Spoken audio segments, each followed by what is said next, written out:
Are you one of those geniuses that says, oh, you'll never use a degree in psychology? Or a college degree is a waste. Studying gender studies is stupid. Or art is ridiculous. You'll never make use of that. You'll never make money off of that. It's like, really, genius? Is that so? Or maybe you're the parent who says to their kid, stop playing guitar. You'll never make it in a rock band. Nobody makes it. You'll never make money off of that. Oh, my God. All right. Well, just very briefly, let's address that.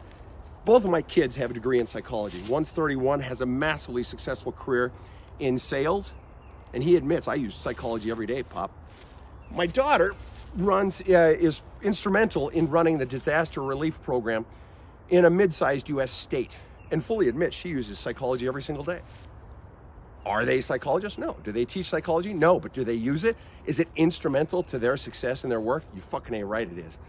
To the person who studies gender studies, and others say, well, that's just stupid. What a dumb degree. Really? Why do you think it is that nowadays women earn more on the dollar than they did 40 or 50 years ago? It's still not equal to the dollar the man makes, but it's infinitely better. Why? Because people started giving a shit about how women were treated versus how men are treated. I've been with two different women in my life who went through menopause, in addition to my own mother. And in each of those cases, they acknowledge that medical science really has not studied menopause. Well, why is that? Because so much of the medical model for women was based on the medical model for men. Right? So there's nothing there. So this notion that studying gender isn't important, it's just fucking dumb. I mean, it's just naive, right? But there's something else to be said for studying art, which, by the way, are you watching me right now on an iPhone or maybe a Droid or whatever? Are you? Has it occurred to you that almost that entire phone is built not just on technology, but design? Well, who do you think knows things about design? Oh yeah, the art people, those numbskulls. Yeah, pretty much everything around you. Look at your house. Do you really think the soffits and the gutters and the eaves on your house, do you really think the cut of your house and the porch or whatever it might be, do you really think that art didn't play into that? Are you that naive? But let's look at another aspect of pursuing interest. Do you want to know what my undergraduate degree was in? I went to the U.S. Air Force Academy to become a fighter pilot, all right? I played football there, and back in 1985, I also played, I told you that, I played football, and in 1985, we ended the year ranked 5th in the country. We beat the Texas Longhorns in a bowl game, and in the AP poll, we were 5th, right? So I was a good athlete, and I was a good student, B+. I wasn't the best, wasn't, bottom either. But at one point, it occurred to me when I was there that this isn't my path. And it felt right to move on to what was next. I ended up getting my undergraduate degree in world religions. Now, world religions and religious studies is fundamentally a functionless degree, it would seem, unless you're going to become a pastor or a professor, right? I was a pastor for a while. I ended up getting my master's degree in divinity. But the point is, I use that degree in religious studies every single day. Even though most of my work in counseling people, in speaking, in the books I write has nothing to do with religion. Do you want to know why? At the very least, what that degree in world religions taught me was the power of beliefs. And I'm not just talking about God shit. I'm talking about what people believe and the power it has over their life. And how we are taught what we believe about ourselves at a very young age impacts every single decision in your life, not the least of which is your career and your parenting, as well as your love life. I use that degree in religious studies, even though I'm not involved in the field of religion anymore. I still do the occasional funeral and wedding. But beyond that, I'm not involved in the religious field, yet I use that degree every single day. My girlfriend, we've been together for about 9 years. She grew up in the Bronx, and in her teen years, she wanted to be an actress. So she went to acting school in New York, one of the top acting schools at the time. But in order to pay her way to live in Manhattan, she had to have a job.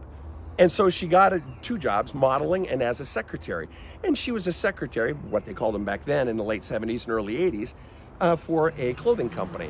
And she had worked for them for a brief time, and she had actually grown up. Her mother owned a bridal shop in the Bronx and in the 50s and 60s, and she had grown up sort of under her mother's sewing machine, grown up around fabric and so on and so forth. And so she was working for this garment company, and she was their secretary. But before long, she said to her boss, she said, you know what? I could sell better than your salespeople. And the guy's like, yeah, right, show me. And she did. And within 2 years of selling for that company, she had boosted that company's revenues $7 million single-handedly. Before long, she said, listen, I could teach your people. Now, mind you, she's in her early 20s. I can teach your salespeople to sell better. And she did. That boosted sales for that company. By the time she was 23 or 24, she had started her own garment company. She went on in her 30s, 40s, 50s to be the president primary shareholder. She started it 27 years ago, whatever, of an $80 million company that had 2,500 employees globally at its peak. And all because she wanted to be an actress. That's where it started. My 93-year-old mother, before she passed away, she used to say for decades, Sven, doors open doors, open doors. You can't know that this door over here is waiting for you until you go through this door first. Even though this first room that you may go into may not be where you end up eventually or forever, it's going to lead to another open door, but you have to have the courage to go through the first door before you'll ever see that second door, which leads down a stairway, which leads to an anteroom that you're going to be in for 2 years, and that leads to another door that you realize is an elevator, takes you up to the roof, and there's a building up on the roof that you're going to spend the next 10 years in, and that's going to lead to another door and another door and another door. My degree in religious studies led to my work in belief systems in people's lives. My girlfriend, her desire to be an actress led to. Somebody could say, well, you'll never make a career playing music. You'll never be in a band. Really, genius. But what if that person gets into this band and then discovers they like the mixing side of it and realize they have a talent for producing? And then they go work in a studio, and then they get picked up to do some producing. And that leads then to, holy crap, I realize I really want to be an agent. People used to tell my son when he was in high school, he just said, I just want to make a life in sports.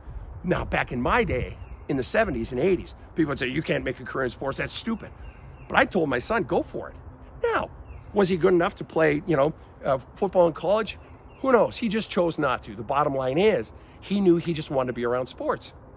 Coming out of college, he got his first job working in a sports store. His second job in the sales department of a Major League Baseball team, right?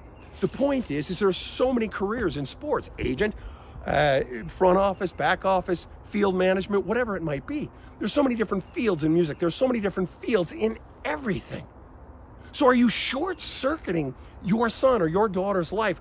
Are you short-circuiting your own life by the belief that what this degree is has to be what I do eventually? That me playing the guitar means I have to be in a band. There's so many other careers, but you have to have the courage to walk through this door before you'll ever see that door. So how are you limiting your own path, or how are you limiting the path of someone else because of your own limiting belief system? Have a kick-ass day.